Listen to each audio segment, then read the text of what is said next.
नाशिकमध्ये कुंभमेळा होणार असून या कुंभाच्या अनुषंगानं नाशिकसह त्र्यंबकेश्वरमध्ये देखील विकास कामांना सुरुवात झाली आहे। कमी कालावधीमध्ये कुंभमेळ्याचं काम पूर्ण करण्याची धडपड प्रशासनाकडून सुरू आहे। विकास कामं करत असताना जमिनी स्थानिक शेतकऱ्यांच्या घेतल्या जात आहेत। त्या जमिनी अगदी तुटपुंजा किमतीमध्ये घेऊन मोबदला तत्काळ न देण्याची भूमिका प्रशासनाची आहे असं शेतकऱ्यांचं म्हणणं आहे। शेतकऱ्यांनी या कामावर आक्षेप नोंदवलाय।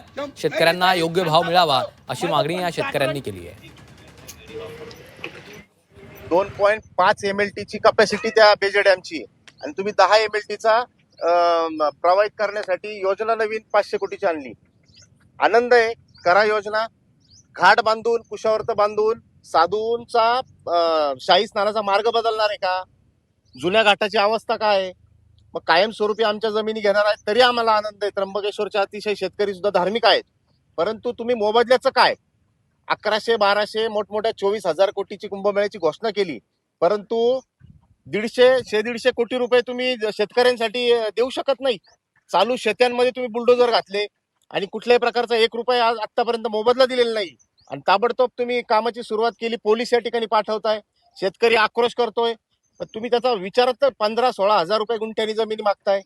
तुम्ही शेतकऱ्याला विश्वासात घ्या, तुम्ही अधिकारी कशासाठी नेमले?